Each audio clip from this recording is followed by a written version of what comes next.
Hey, this is Brett Bumeter, and we are here today. We're running two shows in one. This is Zeta Mining and Social Media Unscrambled. I'm Brett Bumeter, one of the co-hosts of Zeta Mining. I'm a WordPress developer, whistleblower, and a number of other things in my past. And I'm joined with my co-host Warren, David Deutsch, and Chris Curran. Each of us are going to introduce ourselves, and then we'll get into the show. Warren, do you want to go next? Sure, why not? I'm here, same as always, for the Zeta Mina audience and for you Unscrambled people. I don't know. I'm still going to hope to learn today how to get unscrambled. It seems every egg I ever scrambled stayed that way. But I'm open to learn. Forbes says I'm the #8 social media power influencer in the country. And that means I know a lot of influential people, I guess, because that's how you influence people. And written a few books and consult a little bit. So that's it for me. That's how you got us on your show, right, Warren? Because that's how I got scrambled. That's right. Oh my! He'll learn. This is the low point. He'll learn fast. Yeah. Do they know yet that it's the low point in their career? Well, they do now. This is the low point of your broadcast, just so you guys know. So yeah, oh yeah. It doesn't. It goes only up from here. So congratulations, you've reached the nadir of your business. Nice. So David, want to introduce yourself? Thanks, Chris. So my name is David Deutsch. My company is Synergy Social. We do focus on B2B lead generation, primarily for clients who I call frightened by Facebook, terrified of Twitter, or lost on LinkedIn. There you have it. And your title. Don't forget your title. I'm sorry, Chief Lead Generator. Yeah, baby. Synergy Social. So it's really just my business is just B2B lead generation with social media. That's right. CLO. I'm sorry. Okay. Yeah, the CLO is here. That's good. Yeah, yes, that's right. The Clog. Yes, I'm CLG. Yes. Well, that's a whole nother story. We're not going to talk about Chief Lead Officer Guy. I'm the CLG. I'm the clog. Yes. I'm the clog in the machine. So, Chris Curran, why don't you introduce yourself while we're making fun of my cloggage? Yes, okay. I have clogs of my own. I'm Chris Curran. I'm the founder of Fractal Recording, which is a recording studio in northern New Jersey where where local business people host their own podcast show to become the authority in their field, and we also broadcast live internet radio shows as well. And you and I are the co-hosts of a show called Social Media Unscrambled. Yes, and that's Barry, the maintenance guy in our building, right? We put the mic in front of him, and we're like, hey, we? Well, who's we, white man? Okay, terrific. So, you guys want to take control of your show before it goes down the tubes? I just wanted to mention, last week you had my grandfather on your show, Cletus. And I just wanted to update everybody. He did not commit Twittercide. Oh, good. Okay. But he's doing okay. Good. I'm really glad to hear that. We did a wacky, really dumb. It was truly dumb. So stupid. We pretended to be the social media therapist, and we played music like this. We played harp music. It was just we just had a good old time with it. So I don't know what you probably. I'm surprised you even let us on after listening to that episode. So. Well, my grandfather called me and said, why should I kill my Twitter account? And I thought I was making good tweets. And I said, he didn't really get it, but that was the same advice that he got from you guys last week, and he's okay. Hold on, Brett. I don't believe you. That's not the right voice that that Grandpa Cletus used the way you just imitated him. Right, he had a southern accent. I can't imitate him. He's kind of this Midwestern. Oh, okay. Sorry. Scots guy. Sorry. Yeah, okay. I stand corrected. So, guys, it's your show. Yeah, so what are we going to talk about today? We're going to ruin it for you right now, so go right ahead. So, I've got a question for everybody. Just kind of a semi-random topic. It's been on my mind for the last couple days. I've been reading a lot of bad news. And when I say bad news, I don't mean like, oh, that was bad, it really got me down. I mean bad in it's not even close to being right, not correct, incorrect news, bad reporting. Yeah. And what I see is as this bad news gets sent out over the different social media airwaves, Facebook, Twitter, everybody goes kind of batshit crazy. And they respond to this bad news thinking that it's accurate news, and they get set off in different directions, and it tends to lead to more arguments. Yep. And this is good for business, potentially, for people that want bad traffic, I suppose, on their website, or bad talk or engagement or something like that. But I'm seeing a lot more of it. I see lots of crazy news sites popping up in Google News, more and more so. As an example, the other day, I think TechCrunch, they had an article about Apple shutting down iBeats, which they just paid $2 or $3 billion for. I saw that. And some Apple, no, I won't say fanboys, some Apple people that love Apple that I know went ballistic, talking about why that was good or why that was bad, and then Apple came out and said, well, that was just bogus. So I'm curious if you guys are seeing a lot of this bad news as well, and how you recommend people should deal with it. It's funny. I just saw this article. I think it was not true, but or maybe it is true actually. Is that Puffy, or whatever they call him now? When I worked with him in the studio 20 years ago, he was called Puffy. I guess it's P. Diddy or whatever, but apparently he just got arrested for being a part of Tupac Shakur's murder. Really? Yeah, it was an article, but then it was like someone said, "Oh, read all the way to the bottom," and then I don't think it was true. I think someone just wrote a whack article. Well, I think to your point here, Brett, I think, Brett, you're making a much more sort of large point in that reality is becoming so odd that it's hard to tell what's satire. And so you read an article, and it actually takes me a while to figure out, is this The Onion or is this CNN? So because I think because there's such a deluge of information, and we're constantly sifting through it, and the news can be so strange, and it takes a while to figure out what's going on. What do I recommend? Start as many Twitter wars as possible and aggravate as many people as possible. That's the best way to get traction and engagement, isn't that right? Oh God. I'm not sure which you mean here. Is which one don't you trust?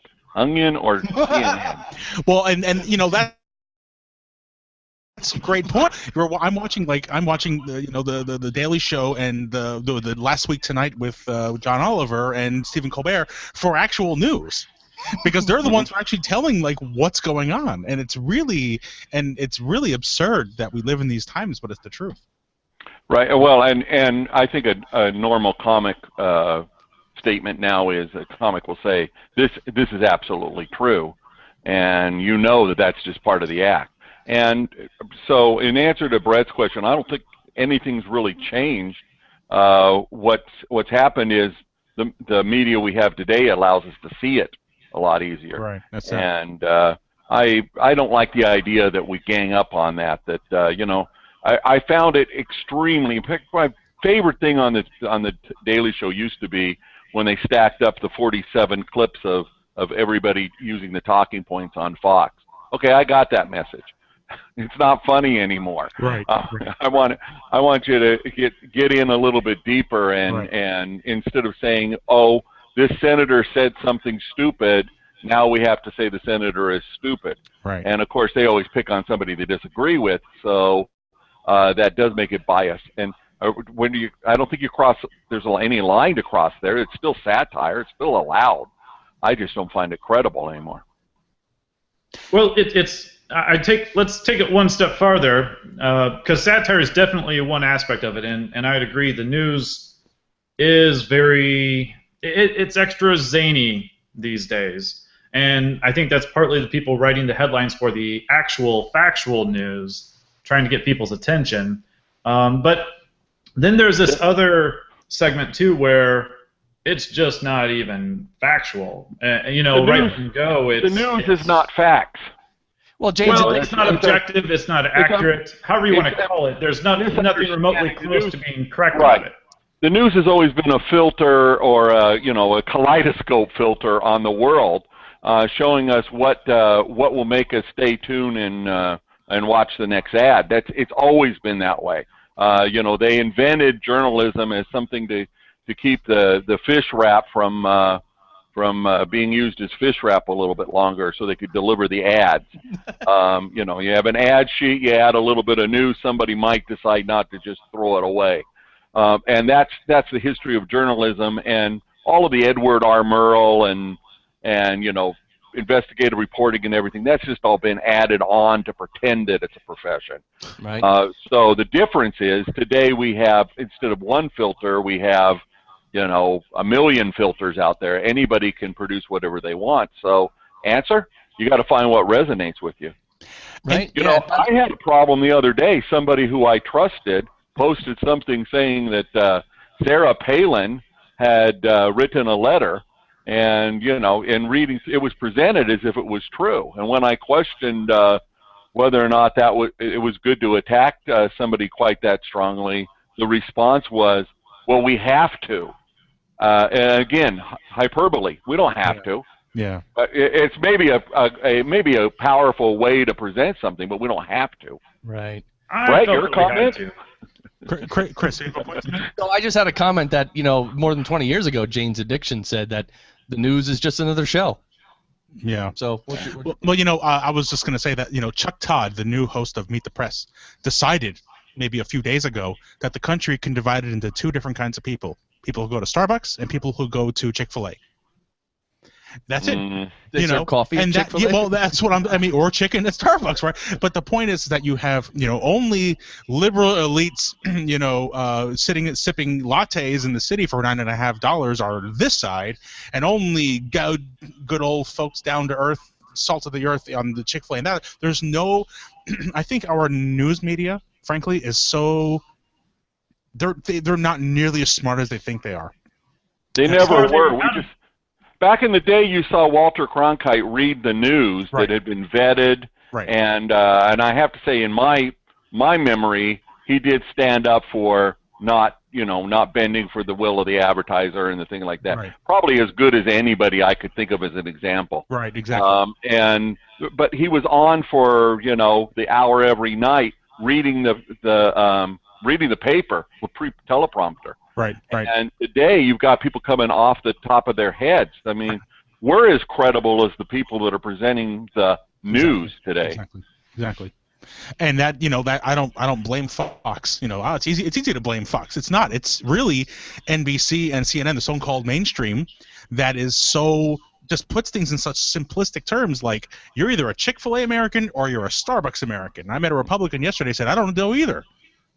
It's like, what is he, right? I mean, what is someone who goes to both? What do you do? I mean, so I think to your broader point here earlier, Brett, I don't know if we're way off topic here, but I just feel like reality has become completely blurred. There's no objective truth anymore. It's just I have an opinion, and opinions are like, everyone knows what opinions are like.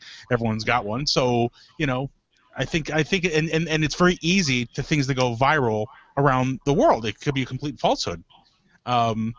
And also, a lot of the satire sites aren't very good at satire.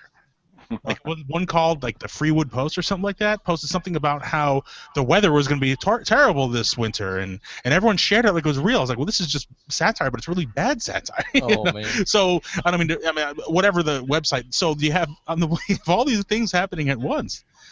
So I have a question. If the news is becoming, I'm going to coin a word here, gossipized. Right? If the news is becoming that, where can people actually go to get real news? This show. That's it. Social. Yeah. Oh, yeah. Social is all there is. You've got to go with people you know, and people that, you know, tend to agree with you.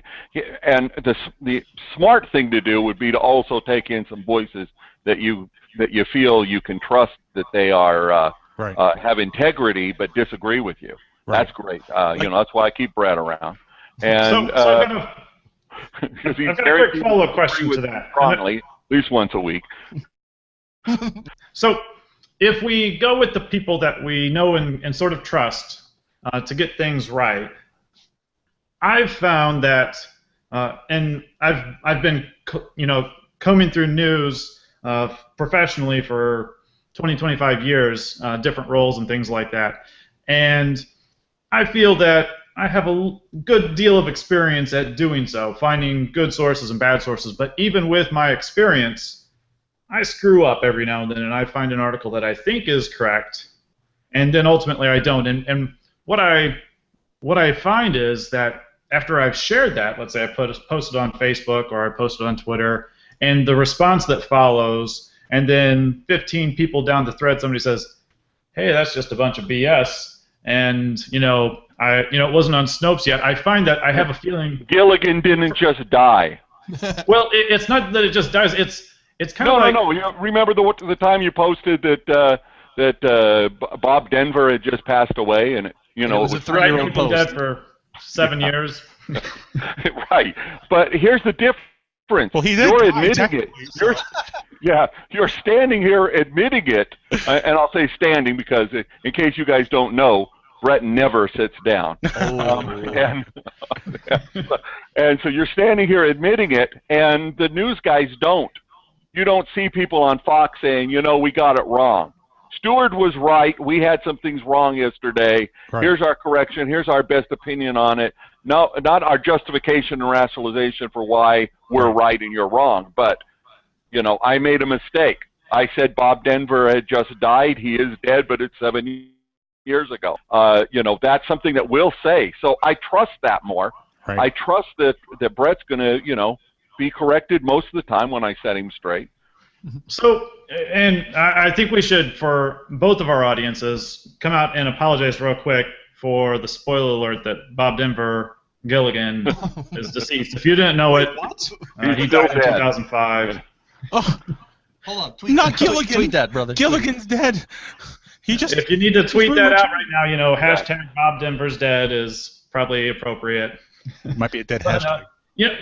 I was listening to a very wise doctor in a different show, and they made sure that everybody asked this question involving social media: how does it make you feel? Oh wait, that was you guys' show. Oh. How does that? So when you share one of these things, it's kind of like you've just gone to like a social event, like cocktail hour or a meetup or something like that, and you were kind of late getting in the door, and you're rushing down the sidewalk, and you burst into a really fancy hotel, and you head to the bar where everybody's meeting up, and you're kind of zooming through the crowd, and everybody's giving you funny looks, but they're kind of smiling, and you get halfway through the crowd, and you realize you stepped in dog crap on your way in, and everybody else knows it, and you just figured it out. And so now you've got this faux pas of this stinkiness. Sure, you'll admit, I'm sorry, I'm out of here, didn't mean to, stink up your meetup. I know what major media would do in that. I would say, it was planned that way. It was planned that way. Yeah, we're filming a special feature, not a bug. I'm proving a point. and you're biased against me for disagreeing with me. Oh, God, that's horrible. That's the truth. What I did was I just went to see my opponent. Oh, yeah. He threw this at me. Who hates babies and puppies, and I was trying to rescue a innocent puppy. And actually, I have clean shoes. What you're seeing is my opponent who just walked through before me. That's it. There's always it goes to a point. A good friend of mine went to law school, and one of his law professors said that the 3 hardest words for someone to say is "I was wrong." A lot of people, I'd say the majority of people, have a really hard time. I was wrong. David, when I asked you to start this show, Social Media Unscrambled, I want to tell you something right now on Google Hangouts. I was wrong. See? It's a terrible mistake. The first time he's ever said that, by the way, ever.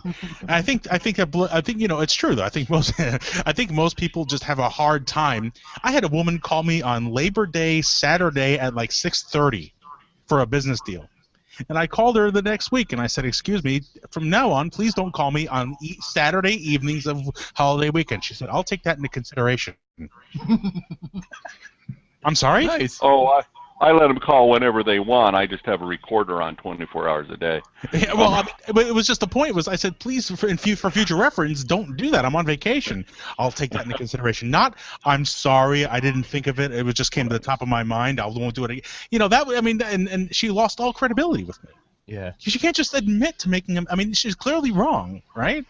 And if I'm wrong, I just say, look, you have the right to be wrong. I'm correct, and that's that. And we shut down the conversation. Makes it real easy. Yeah, Myra loves that too. Oh man, all the women love it. You're never wrong. Yeah, right. So, anyway, actually, I just saw a documentary. I think it's Teddy Roosevelt that there was nobody that was. They said it in a different way. I've heard this as a joke before. It's not that somebody's wrong. It's Steve Jobs has been referred to as the same thing. It's not that somebody is not able to come around to an opinion and you got to come to some kind of compromise. You just haven't explained it well enough. Right. You keep explaining it. Sooner or later, I'll get it. Of course they will. Or they'll just give up and walk away. Right, and at that point I'm right, and it's okay. Which and it's all you know what, which is why you and I can't be on a show together all the time because we can't always agree. And when you're wrong, the show would just go on too long. Hey man, like I said, you have every right to be wrong, Warren. It's totally cool. I'll have to try that sometime. Yeah, it works very well with the ladies, I have to say. They love it. Dear, you have a right to be wrong. It goes over so well. We do dating advice too, apparently. Oh God. Well, the other one is we can agree to disagree. No, I don't want to agree to disagree. You're wrong. I agree that you're wrong and I'm right. We agree. So I hope this doesn't get too meta or something like that. But you're talking about how do you handle when someone starts a thread and it turns into this nightmare, saying, maybe we should just, cut it off a little bit. We're getting a little too passionate about things. And if it keeps getting worse, I would say, look, I'm going to delete this thread because it's getting really bad and gets really personal. You're fat, you're ugly, your teeth, whatever. And that happened. And then of course, Godwin's law. Eventually, Hitler's going to come in. Everyone knows Godwin's law, right? When a thread on the internet gets, the longer it goes, the odds of mentioning Hitler approach 1. So, Godwin's law, inevitably, the longer it goes on, someone's going to mention Hitler. And you're going to go there? It's unbelievable. It's true, Godwin's law. So it's like, look, if Hitler starts coming in, I'm deleting this thread. And it only took us 25 minutes to get to Hitler. That's right. Godwin's podcast. That's our next show, Godwin's podcast. To say Hitler every time. God. And I'd also like to point out another spoiler alert for our listeners. Both Teddy Roosevelt and Hitler are dead. Despite what you might see on a Discovery Channel documentary, they're no longer alive. Oh, really? Wow. See, that goes up there with Bob Denver. Yeah, they are up there with Bob Denver. Well, let's hope they're maybe up, maybe down. Where? Hey, Brett, when you were talking about sometimes getting the news wrong, even people who are credible news people and all that, sometimes you get it wrong. What about all those people out there who purposefully spread wrong news for marketing purposes, or what about obviously the government and military operations and stuff? Right? That never happens. I'm just saying there's a lot of that going on as well, where it might even if it's from a credible source, it still might not be true. That's called. That happens a lot, and Warren is a big. I might add, he's a big fan of Wag the Dog, the movie, but we do see that a lot because people don't always cite their actual sources. They'll say, somebody in the administration or somebody in the police department or close to the department or close to the administration said, and usually that means that somebody close to or in was leaking information, which may or may not be factual, but they didn't want to go on the record about it because they are trying to manipulate something. We see that at every level of politics, with every national tragedy that comes out, with school shootings or you name it. There's always these. There are a number of reporters rushing to get something to add to the story, and they get somebody that wants to push their own agenda. And as soon as you see some sort of inside sources close to whomever, you can pretty much chalk that up as BS. Live reports from Twitter or something like that can sometimes be accurate. They're raw and usually misunderstood, but they're sort of accurate. But that's my perspective. Warren, this is. Well, I'm finding Twitter gets more and more accurate over time as you hone what you listen to and what you don't listen to. There's a lot of garbage, and there always will be, because that's what people talk about. I used to say that 90% of all human communication was just fodder, and then I started counting and realized that I was estimating way too low. All the how you doing, what's the weather like there in New Jersey? We couldn't care less, and you're not a meteorologist, but we're going to ask because it's a polite thing to say. How's the weather in the Garden State? Right. And actually we're just, and even on this program, most everything we said, while we hope a bit of it is, built some rapport with the audience, most of it is just us, dribbling on so we can get to 2 or 3 main points that we want to get across. That's normal. So the difference is on Twitter is it's all right out there for anybody to see. Right. And the problem we're experiencing today, or I think what the root of what Brett's talking about, is that people pick those things up and then analyze everything. So a politician said something stupid in a speech. You know, they always have. The difference is now the cameras are on 24/7, and every stupid thing they say becomes a big issue, and then we have to analyze. Then they have to plan how they're going to say it, and let's just get back to the facts, and we'll all do better. Well, I used to live and work in Washington here, so I actually was I'm sorry. me too. That's why I had 2 federal jobs, so quit them both. So I'm steeped in. I sort of lived in D.C. I worked in the culture. I know more than I probably should in terms of how bad things actually are. They say there's 2 things you never want to be seeing made: hot dogs and law, and it's true. It's absolutely true. They had I was a federal auditor at the Inspector General's Office, Department of Transportation, and the IGs were set up in 1978 after Watergate to investigate waste, fraud, and abuse in the government, which of course never happens. And one of the, our Inspector General, Ken, at DOT, loved to testify in front of Congress, right? He loved it. So he'd go in front of Congress once a month and testify. I'm giving testimony. And so the auditors and the staff would have to write his testimony. But here's the thing. We would write his answers and the questions. We wrote the questions. I told you this before, I think. We wrote the questions for the Congress people and their answers. Mm-hmm. I mean, just absorb that for a second. It was Congress people reading from a script, the IG reading from another script, both of which we wrote. Right, and so then the news media just sits there and waits for something in the unscripted moment where somebody blows off steam or misspeaks or whatever like that, and then tries to add to the, the level of, trying to make a congressional hearing interesting. Now, think about that. I'm sorry. How would you like to have the job of trying to make a congressional hearing interesting? Every so often, you're right. It slips a little bit. Barbara Boxer will start yelling at somebody, and it makes the news for 3 days. Or they'll comment on like their, what they're wearing, and stuff like little idiotic stuff. Idiotic, completely. Yeah, what they're wearing. You shouldn't be allowed to comment on what a woman is wearing. What age are you living in? They were commenting on hairstyles. And I'm like, this is incredibly sexist and completely irrelevant to what's really important. Like, what are some of the real risks of ISIS in Iraq? Well, but in the nightly news, what they're discussing is how the old white male senator was making an inappropriate comment instead of commenting on, and we didn't talk about what was really important, because it can blow up and be a problem for days in the media about a hairstyle comment, when it ought to be like, these guys got together, spent a whole lot of money, and did absolutely nothing. That's right. What can we do to fix that? That's right. And that's just this morning I had somebody tell me, I decided to post on Twitter a picture of a pile of pennies and ask my audience whether or not we should get rid of pennies. Not a single person said anything positive for keeping pennies.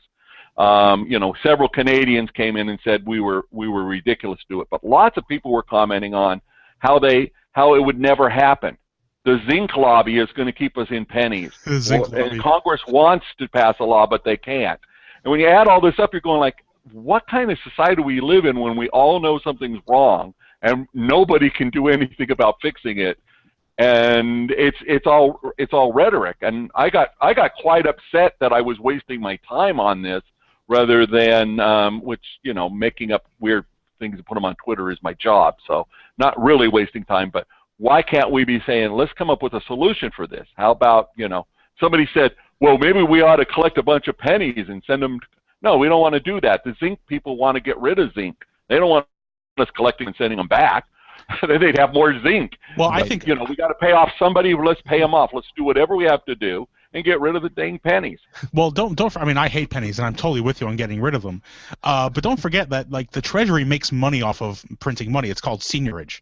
Right. And so they actually make money every time they print. So it's really the Treasury doesn't want to get rid of it because they're making money off of it. Right. Right. And they've got the zinc lobby going with them. So, but again, is that any way to run a country?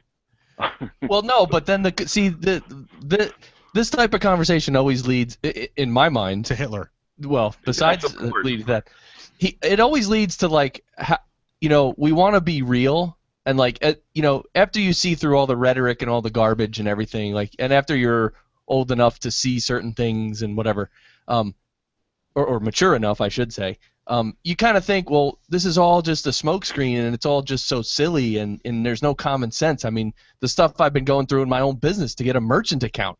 I mean, my God, I'm on my 3rd merchant account in 3 weeks, all because of these stupid little things that these people are just idiotic. They're stupid, and it's common sense. Well, I got that one solved for you. PayPal.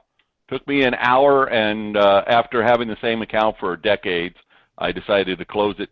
I decided to close one down and use my spare, and I found out I had the $2 deposit they tried to make in my account for referring somebody to the system didn't go through, so they cut down the account. So I went from 2 to 0 immediately, and after a lot of fuss and work, went over to PayPal, set up the form, and bang, it was there. There are better things coming, but for now, PayPal's your answer. Yeah, but you can't automate monthly payments with PayPal. They changed that in some system, but we're probably a little bit off topic now. So. Yeah. So my point is, living as a human being on planet Earth, like at times you just want to get real and you want to just blow through all this mirage of stupidity. But there's really no way to do that because the powers that be are so powerful and they have such strong agendas on their own that you end up just giving up. So unfortunately, Warren, and people, even if everyone wants to get rid of the penny, no one's going to lift a finger really to do it because there's not a, I was talking to somebody who was alive in the 60s and that whole revolution, right, of the freedom and free love, whatever, that whole is considered the revolution, I guess. He said that was real. That was a real movement, and you could feel it, and it was really powerful. He said since then there's been nothing like it. I don't care if it's these people in New York or they. Yeah, we actually, I was there. We grew up. Some of those people with the Occupy movement are just as passionate about what they're talking about. Dumb. And when I look back at how we were in the 60s, it was like, well, yeah, go to a protest. That's a good place to meet women. It's like, all right. We were for things, but our reasons weren't as sincere as we like to pretend. Okay. So, and I think that's part of it, and also I agree with what you say. But first, let me take a selfie. Did you do that on purpose? I totally hit that on accident. I'm sorry. That was a sound clip. I was like, Chris, is smoking helium again? We could go into 10 minutes of what's wrong with the term selfie and how it's misapplied. Well, what about the Ussie and the Yeah, it doesn't make any sense at all. But I saw some article that Obama took a selfie with a bunch of other people at was it Nelson Mandela's funeral? Yeah. Mm-hmm. He did that? Yeah. Oh yeah. He leaned back and had all these smiling. Yeah, all these people. Yep. Really? All world leaders all around him. I didn't hear about that. Yeah, that was a while ago. Doesn't everybody take selfies at funerals? With the body. Well, what was even more horrible was that the one guy who was the sort of the translator for the deaf didn't know any sign language. You remember this? This is a while ago, and he's just waving his arms around. And it turned out he was like really mentally unstable, and he would see angels flying from. He was like, I didn't say anything because I'd get arrested. He was a totally mentally unstable guy. You remember this? I do. Yes. God, that was good times. Good times. Well, that's what we do when we can't fix the world's problems. We just go ahead and laugh at them and move on. What else can you do? I found it much more profitable not to care what they're doing in Washington. That's true. Right. Me too. And what really stinks about it, and this goes to a much bigger issue, which I could talk for hours on, is the role of money in politics. And if people say, Democrats, Republicans, if my party gets in charge, things will be better. Nonsense, because the rotting. I'll tell you a story. What happened to me with money in politics? I'll tell you my personal experience. A few years back, I had an opportunity. I didn't seize it I don't want to go into details. It fell through. I had a product I wanted to sell to the federal government, right? And it was a very lucrative, potentially, thing. And so I went to Patton Boggs, the #1 lobbying law firm in Washington, and I called them up, and I said, I want to change federal law so that the Department of Defense and Homeland Security and all these places can only buy my thing. And they said, okay. I said, how much did it cost? Like, $15,000 a month for 2 years. I said, okay. So I went back to a bunch of venture capitalists I know, and I said, I want to raise $2 million, of which $500,000 or so is going to go to lobbying in Washington to make sure that my product can only get sold to the federal government. They said, okay. The deal fell through for any number of reasons. But the point is that I literally made 2 phone calls, and if I had access to capital, get anything I wanted done Oof. Change the law by What? simply inserting a rider here or a thing there in the right subcommittee and this and that and blah, blah, blah. 2 years, they'd be mine. Warren, you got some cash laying around? That's literally, no. that's the... Actually, I think I think the solution to it is that we just get rid of money altogether, and so Start with pennies. and that's not very popular with people. They think that keep thinking it's important. You really want to. I tweet from yesterday. You want to know the real worth of somebody. Take away all their money. Yeah. And what's left is your real value, because true. The economics is really the dismal, dark, horrible science of trying to tell us money is important. And if we had if we could have a jubilee, the 49th year where all debt is forgiven, and we start over again, what a wonderful time, I would be. We could just wipe the slates clean and start over again. Yeah. Well, All those give me people in Washington would have to find something to do. Right, and give me advance notice because I'm going to go shopping. Yeah, seriously.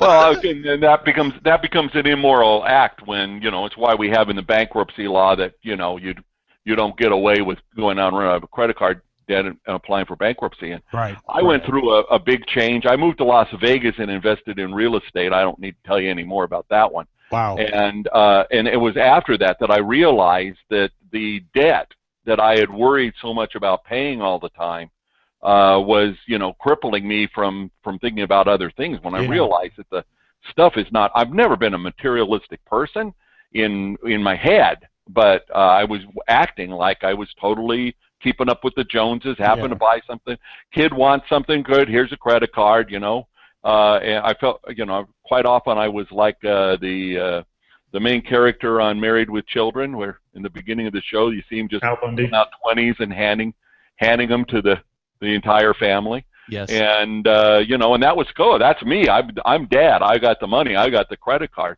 And when I realized they didn't do that, it was a bit of a shock to the kids. But when I realized that I couldn't live like that anymore and just ever increasing debt, what a weight it lifted. And so I think sometimes just letting go of all of this matters. I really do not want to put on a campaign to get rid of pennies. It was just a good, fun thing to put on Twitter and then bring up here. Exactly. Yeah. How about daylight savings time? We can get rid of that, right? It's obvious that we should get rid of daylight savings time. Please. See? Completely on topic. Just pennies and daylight savings time. That's all I care about. I think my point is that we have so many things in life that could be fixed that easy. I've got a solution for immigration. You let everybody come in, but you make sure you get their thumbprint. Problem solved. Right. You don't have any more. You get all the people you need to work. You register them, and the thieves can't get in. You watch for the bad guys, and there you go. But no, that wouldn't fly with anybody. See, my solution to myself, I'd argue against that. My solution to illegal immigration is grow Mexico's economy. Make them not want to come. Yeah, I often say that, and I got hand signals for it, so you guys probably won't see them, but. It's like if you set up over here, you got people that want a job. Over here, you got jobs. You can erect any wall, moat, do whatever you want, gunfire, whatever you want. Those people are going to come together. That's the way it's supposed to work. That's right. That's what I remember from studying economics is good. The people flow where you give them the money. There are those incentives. However, in the last 10 years, I've been studying behavioral economics and the psychology of crowds, of people buying things and everything that they do, and I've just actually to the point where I can't see anybody having a rational thought. We're all emotional. We're a bag of emotions. That's all we do, and reactive. And it's all reactive, and I find that again and again now that if I bring up something, if you bring up immigration, you're going to have some people tell you that Obama is Hitler. And you're going to have other people tell you, thank goodness Obama is there to fix immigration. And it has nothing to do with Obama. Our immigration laws are decades out of sync with reality. They're a mess. But you and I could come up with a simple solution. We could solve all of the problems like that. It's not going to happen, and I'm not advocating that we do because that's not the way the world works. Right. And we just see where we can wag the dog. Right. We could do what Dino Dogan suggests: is start a virtual country. And That was becomes- called Second Life. Second Life. Oh, that's what Dino said. We'll start a virtual. He said, "Why can't you start a virtual country?" They did. Second Life. Oh, I don't. Second Life. What is that? Back in the day, well, 2006, I first heard about that, right? I mean, you It's guys, still going, apparently. are you serious? I read a bad news article about it the other day. Wow. Oh, geez. Back to original point. What was the bad news article about? Hey, well, guess what? Second Life still exists, and people don't just go there for virtual sex. Okay, terrific. That was the bad part, because they do. Was there a good part? Hold on. Should we let Barry answer that question? Yeah, let Barry. Barry, the maintenance guy. Oh wait, he's right here off camera. But Barry, what was your question? Wait, what about? Was that the good part? Yeah. No way. You crazy? Okay. Okay. Thanks, Barry. Yeah. Sorry, I just Yeah. threw up the whole show for the dumb sound clip. Okay. Thank you. So yeah. Okay. Thanks, Chris. Thanks. Yeah. That's Glad to be here. So I mean, we're talking about some real, basic issues but the question, and like you said, I mean, if I post something like that on social media that, hey, we should grow Mexico's economy to solve our immigration problem, I might get assassinated for, like, literally, just for even proposing something, saying the word immigration. You're right, people just get set off, and they start to get a little twitch and their eyeballs start to bleed, and it's yeah. So doesn't this, I mean, to me, the bottom line of all of this is the way to live in society today, because we're not going to change rumors going out over Twitter and the media getting things wrong and refuse. That's, the government's a mess. We're not going to change any of that. So the idea is, how do you live best with it? And I found my way. I like most people found using Foursquare to be a complete bore after the latest changes. So I now check in on a regular basis at places I'm not at. Nice. My little. Abby Hoffman would be proud of me. I'm screwing the system. That's funny. I'm the mayor of the liquor store. Yeah, right. In Jersey. Exactly. Well, no, I said I was making stuff up, not where you actually go. Oh, okay. Oh, right. I'm sorry. I'm spending a lot of time at a dog park, and I don't have a dog. Sure. You're making your dog drink, aren't you, Warren? Yes, that's it. That's a liquor store. Exactly. You're just mayor of. Right. Yeah. It's right next door. Exactly. Of course. And Edward Bernays, who is like the king of controlling media, going back from a century ago, he was on David Letterman shortly before he died back in the 80s, and Letterman introduces him as Dr. Edward Bernays, and then they have the applause, and he sits down and they talk a bit about who this guy is, and they say, by the way, why do people call you Dr. Edward Bernays? Are you a medical doctor or some other kind of doctor? And he says, no, I just find that I come off with a lot more authority when I put the word doctor before my name. Wow. Yeah. Wow. Well, actually, we did that last week. Yes. Too, on our show. Cathartic Chris and Dr. David. I was Dr. David and Dr. There you go. Yeah. Right. Well, And yeah. If anybody's keeping score, by the way, so far, Dr. or non-Dr. Edward Bernays, Nelson Mandela, Hitler, Teddy Roosevelt, and Bob Denver are all dead. We apologize for the spoiler once again. Just wanted to get that out there. Too soon. And Barry the maintenance guy is alive. Yeah. Too soon. Some people think he's Barry White. They're like, oh, you got these Barry White sound clips. I'm like, no, it's not Barry White. It's the maintenance guy in this building that we're in. Oh. People don't know. Too soon. Brett? Barry White? be. Dead or alive? Who? Barry White? He's unfortunately he's dead. right? Yeah. What? Barry White's dead. Is he? Yeah, he wasn't he on Too South soon? Park? Wasn't he on Wasn't he on South Park? Wasn't he on I he was think chef, that was wasn't he? somebody else, but as chef. Isaac It Hayes. might be. Isaac Hayes, I'm sorry, you're right. Yeah. Barry White. I think Barry he's White alive. died. I think Barry White died. Boy, imagine being Barry White. It's Jeff definitely, is dead, yeah, but Isaac yeah, Hayes I is can alive. imagine being Barry White and not watching this show at all. So Well, or just anybody. Let's see. Barry White. Wikipedia knows all. I see what the problem has been with us building our audience, Brett. We 11 need years. to have more live people on this show. He's been gone for 11 years. That's amazing. So it's not too soon.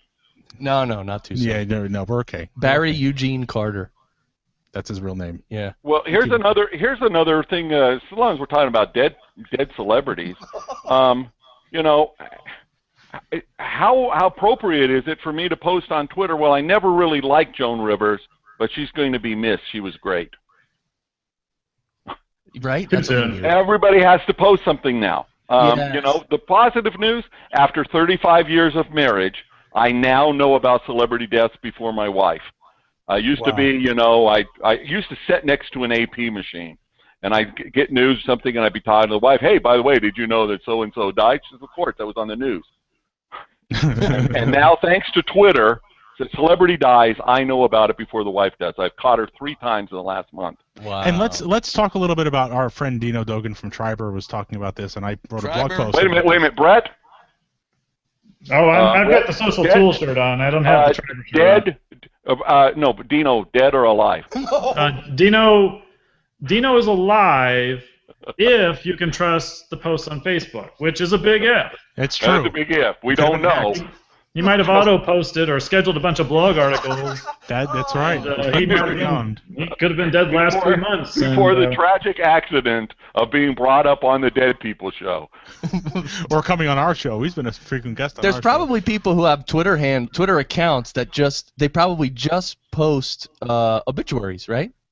I imagine. Think? I No? imagine there's some obituary. If not, give it 5 minutes. Oh, Twitterary. Let me go check to see if that handle's taken. There you go. Darn you, Warren! Warren, how many Twitter accounts do you have? I have a few that I have opened up and have others. I actually started an account before we wrote the book, and I kept it open. So it's got 10,000 followers. An early attempt to report spam activity caught me while we were writing the book, so I opened a second account. Oh, but I use one account. It's Okay. a full-time job being me. Yeah. Oh, Twitterary was taken in December 2000. Yeah, the Twitterary is a Twitter documentary. I've met the creator of the film. Really? He traveled by bus across the country talking to homeless people who use Twitter. It was actually quite an interesting piece. Wow. Oh, that's cool. So I guess my original point before we killed off Dino Dogan was that he was talking about people who would blog about celebrity deaths, and I wrote a really kind of a snarky blog post because I got really upset. Robin Williams died, and everywhere you went, LinkedIn, even Facebook, 13 things Robin Williams might have taught me if I met him at a bar, you know? And like I got so sick and tired of it that I wrote a thing saying how to capitalize on celebrity deaths for fun and profit. And, you know, here are 3 things you can do. 1, wait for a celebrity to die. 2, talk about them endlessly over their rotting corpse and their grieving families. You know, and 3, share so that people can click on your.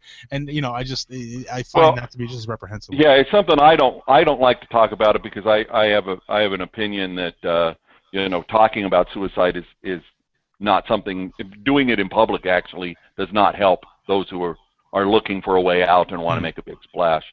But you know, and because of the small audience here of sophisticated people that they're not contemplating suicide. If you're contemplating suicide, please disengage from this program now because we've been known to kill people here. Actually, on our show last week, one of our guests killed their wife live on the air. Well, there you go. Yeah. And now I've killed your last week's guest.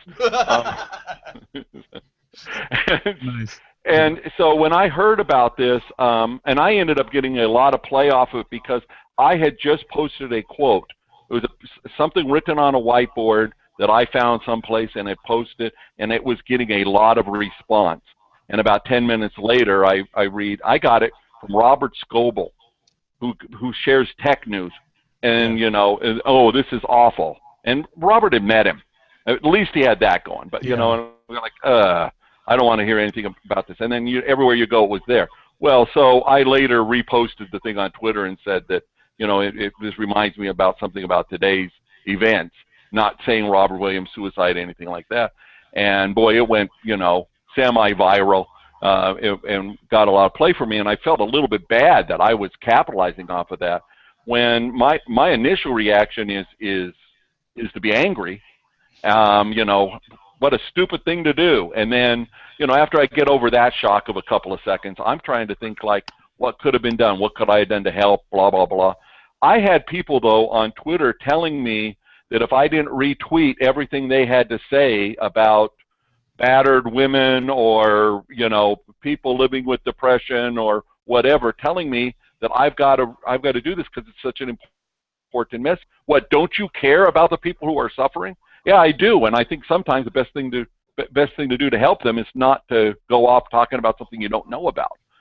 And I certainly don't know about, what was it? Several days later, we find out that it wasn't his lifelong depression. He had an additional disease. And boy, I just watched a Robin Williams movie, and the Angriest Man thing, where he's talking about dying through the whole movie, and that was, it's troublesome. I'd just as soon not get that deep into a celebrity's life. But we don't have any choice today. It's going to be there. Everybody thinks they've got a comment on it. I did have a comment. You're not going to miss them. Yeah, and mine went semi-viral too. I got like hundreds of likes and shares, and all I said was that this is heartbreaking because all of his movies showed an optimism that you should laugh no matter what, and you can cry, but it's okay. But at some point, it'll be okay. Just don't give up. And I said, the fact that he couldn't even live by that broke my heart. Right. R.I.P. Ron Williams. And it went crazy. It was I couldn't believe. I've never gotten that much engagement on a personal Facebook page post. Right. And did you feel a little bit dirty that you were taking advantage of the celebrity's death?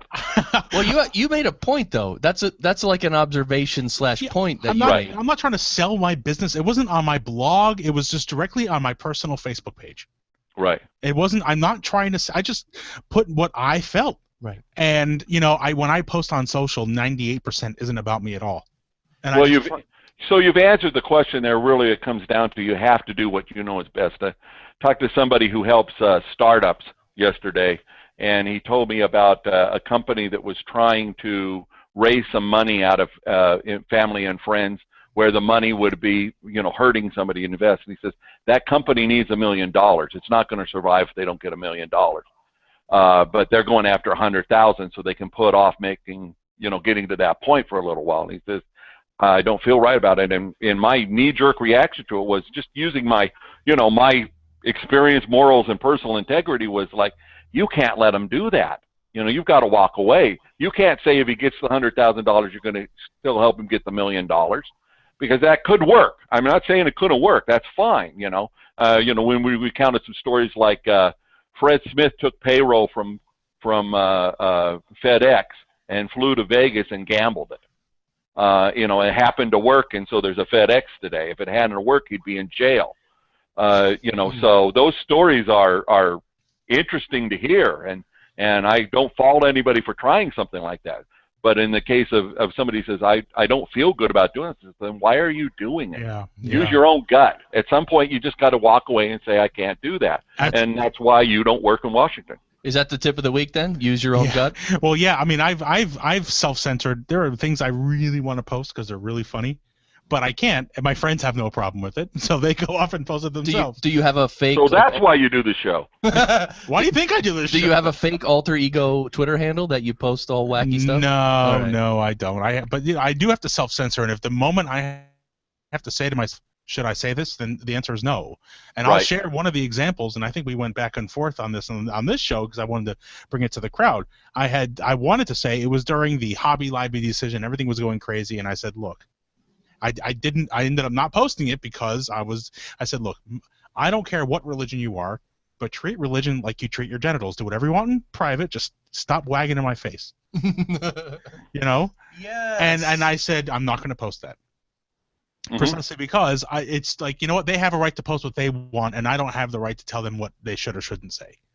That's a good point. Well, what do they say? The word should is you end up shooting all over yourself. Shooting all over yourself, yes. Exactly. Yeah. So that's why I self-centered, because I realized that I would probably offend someone, and that's not my intent. I mean, sometimes it is. And I just watched the completely horrendous Atlas Shrugged 3. And I'm a fan of, I'm a libertarian, I'm a fan of the fact that those movies were getting made and the principles they're talking about, but I'm watching this movie and I'm saying, like, these people think they're better than other people, they're elitist, they don't want to take care of the rest of society and stuff in this moment. But the big line that you're supposed to, swear an oath that you'll live for no other man, is incomplete. We do need to worry about what other people think and what they say in terms of trying to make the world a better place. My self-worth doesn't come from listening to somebody else, but let's take care of everybody else. So with that, apologies to Dino. Hey, but not to Bob Denver, because he doesn't really care anymore. And a quick shout out, because we're almost out of time. Barry wants to give a quick shout out. Hello, Miss Destructo. Amber. Yes. She was like one of the top 10 influencers, CMO influencers I read. Like number 2, I think. Oh, really? Yeah. Number 2 most influential CMOs. Amber Osborne. Amber Osborne. Meshfire. Of Meshfire. Yeah. So this has been great. How long is your show? Did you like take an oath or something? You have to mention her name? Or? No. We just I asked Barry. You're obsessed. I'm obsessed with. I really like Amber, but I'm really obsessed with Audrey Hepburn, and I don't know why. Okay. That's why it's an obsession. Brett. Audrey Hepburn needs to be mentioned on this show Hepburn to let you know. And by the way, Brett, Audrey Hepburn. What's the ruling, Brett? Is she alive or dead? She's deceased. Okay. I really miss her. It's another one. For anyone that had started drinking throughout this episode after each reference of a new dead celebrity, if you need a ride home, download the Triber or not the Triber app, but the Lyft or Uber app to help get you home, because the cab company in your area is probably out of business by now and deceased as well. Download Triber, because Triber would be a good way to find a friend that'll come and get you when you made the mistake of listening to this show for an entire hour. Or if you need to cram into a really small car with Dino, like I've done a few times, Wow. Were you wearing clown shoes? No, I was wearing toe shoes, but Oh. Oh God. It's close to the same thing. So this is great, Dino. That really does sum it all up. Thank you, Brett. Okay, so I think we're all getting kind of close to the wrap and point. Yeah. This has been great. Thank you guys for having us. We're happy to have you on our show. Thank you very much. Great. It's been very reverent. This has been very different from most of our shows, so this is good. Usually we try to provide value or something. We're trying to provide value in this one too. I know. I'm kidding. Okay. So just for everybody out there, you can find